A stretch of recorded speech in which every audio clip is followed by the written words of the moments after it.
Hello again, and as you mentioned earlier, world leaders attending the G8 discussed growth and prosperity at two pre-summit events on development, one on agriculture and nutrition, and another on transparency, tax, and trade.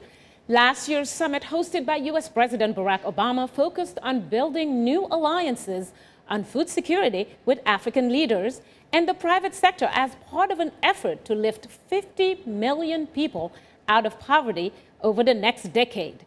That brings us to our question of the week, saying, how has the G8 delivered on the Africa Action Plan for food security and addressing poverty on the continent? I'm going to start by saying thanks again to all our viewers and listeners for using all our social media platforms to communicate to us. And we're going to begin with a comment from Sam Mustafa from Freetown in Sierra Leone in West Africa, and he writes, Africans should take the lead role in tackling African hunger and not the G8.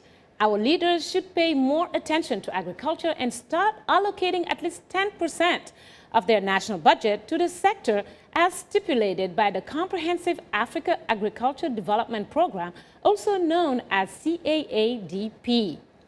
Next, an STA Facebook fan, Bahati Alex from Kigali in Rwanda, says, the G8 nations have their own socio-economic and political problem, and much of their interest is on the welfare of their own citizens. It is unfortunate for our continent that after more than 50 years of independence, we continue to beg for donations when we have plenty of human resources and capital. Well, two interesting points were raised here, allocating sufficient funds from the national budget for agriculture, which can be difficult sometimes because there are many other priorities like health, education, and other.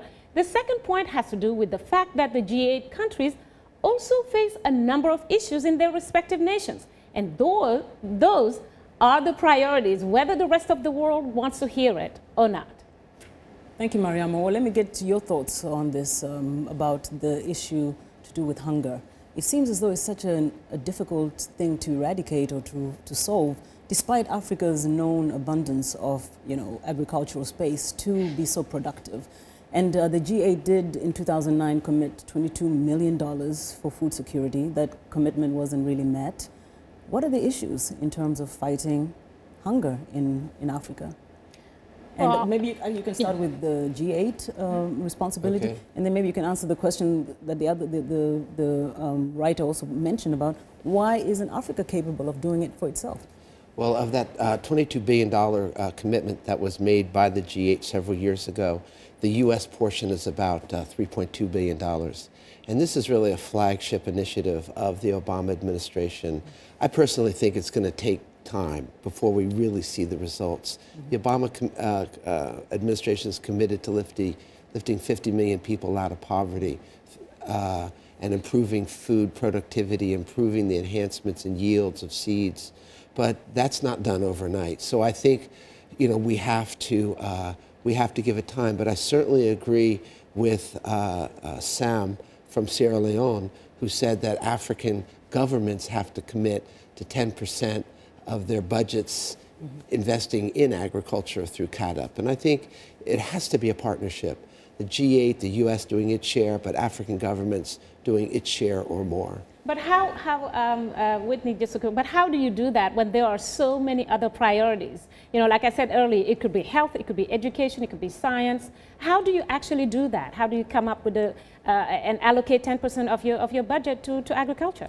Well, I mean, isn't this what the challenge of governance is about? It's not just agriculture. It's healthcare. It's education. It's security. It's feeding your people, and that's why you need accountable, transparent governance that's working on all these issues at one time. But I will say that the fundamentals are the same no matter which sector it's applied to, and that investment entails physical infrastructure and institutional infrastructure. On the latter, as it relates to agriculture, one of the big issues is land ownership and the title to land. And so customarily, in some countries, people own very small plots, which are not commercially viable. So there are many reasons why you need institutional reform, perhaps even cultural changes of ways of doing things, as well as physical infrastructure. And on the issue of physical infrastructure, that's where a partnership with G8 countries can come in to apply the latest technologies and to accelerate the process. But the commitment has to come from the local governments. Well, Professor